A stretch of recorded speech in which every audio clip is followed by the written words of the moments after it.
They fill up the form that I will give 30% of my earning, and they give you key without question asked.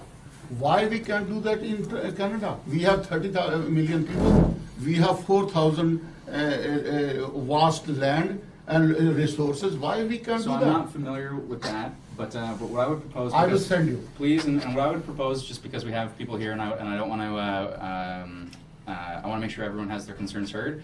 Let's you and I just sit down. Single, etc. in MPO office, they say, Mark, we didn't know. Okay, this but- is going on in other part of the world. I said, that's why you are destroying country. You and I, rather than continuing a single back and forth, you and I will sit down after this or at a later date, because I do want to make sure everyone is heard.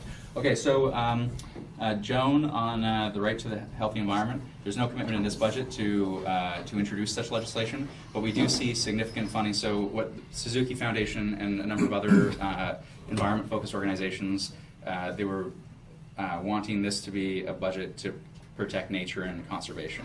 And what we see here is we see $1.3 billion over 5 years to do just that. And so the ask, the protecting 17% of Canada's land and waters is met in this budget. And so I know they're not happy with everything that is happening, but they're certainly very happy about that. And I was one of 115 Liberals who signed on to a letter asking our government to commit to that. So the government followed through on that. And I should say, when you're not going to read this in the news, but I would call this a caucus budget. Okay, so a caucus budget. And what I mean by that is you see things show up. So I mentioned I've been pushing on the Canada Workers Benefit, and I saw some traction in the budget. I know my Atlantic colleagues were pushing on EI, addressing what they call the black hole in EI for temporary workers who are getting laid off, seasonal workers.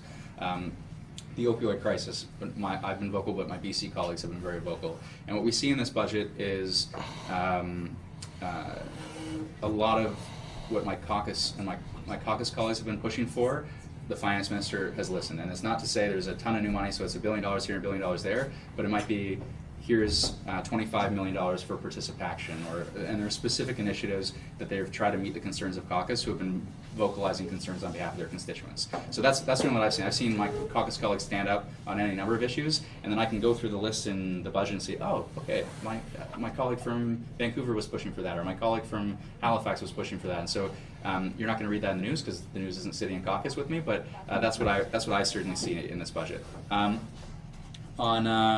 prison farms is just to say this one defining difference between this government and the previous government is the approach to criminal justice, and they were heavy-handed and they didn't believe in rehabilitation in the same way, and they viewed it, I think, very politically, and because tough on crime sells politically, but thankfully we're more focused on the evidence, and this is an example where the prison farms, it sounds, for those who are unfamiliar with this, it sounds like forced labor, but that's not what it is. It is, the prison farms are an effort of rehabilitation, and it's people working with their hands and being able to effectively, they're not selling the produce, it's to feed back into their fellow inmates of the prison system. Everyone who was involved with the program was supportive of it, and I know it created a bit of a firestorm in Kingston when it was canceled, and so as an example, when I say this is a caucus budget, Mark Garrison has been the representative for Kingston has been very vocal on this,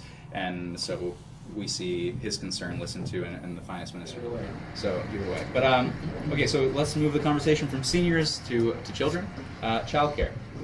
So to touch on a few points that people have raised. So we did not run on one thing important to note, there are problems that are important to solve, but we didn't promise to solve them. And so we promised to expand the Canada Child Benefit, and we expanded that, and we indexed it. And we indexed it faster than we promised to do. We did, though, despite not necessarily promising major funding for childcare, we did invest $7 billion over 10 years in last year's budget. And we've seen over the last year bilateral agreements struck with provinces to invest those monies. So we are going to see more childcare spaces. Is it enough? No, I would say nowhere near enough to get us to where other countries are and where we might want to be. So I think it's,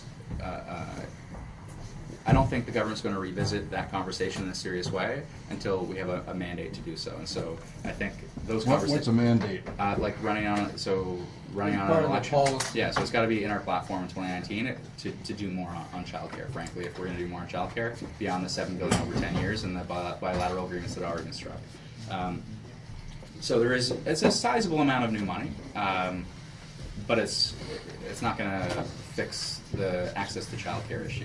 You know, I've experienced this myself, where around the corner I see, I want to drop my 18-month-old off, and it's going to cost me $22,000 a year. Well, a lot of people cannot afford $22,000 a year, and even I'm making a good living, and I balked at it, and I was like, "Hey, Mom and Dad, can you help me out?" So Well said. That's exactly what my daughter said.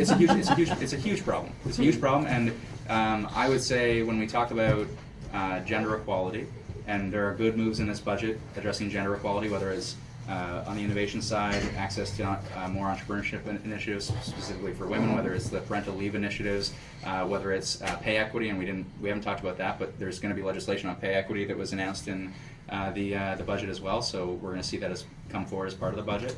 But if you want to talk about full gender equality in the workforce and women's participation, the central question is childcare, and we have to do more on childcare. So. Are things like Yeah. children's aid services and foster care a responsibility of the federal government or provincial? They're provincial. The only time that the federal government is worried about this issue in a more serious way is with respect to Indigenous communities. And so we see, which is horrifying actually, we see that of kids in foster care, over 50% are Indigenous, and in Manitoba, as an example, it's over 90%, which is just horrifying. And so that's certainly something that the federal government sees with and wanting to resolve and address. So it's not, they got to work with provinces, we got to work with provinces to do so, and it's otherwise not a question for us principally, but that's where the federal government gets concerned about the conversation. Okay. I find I want to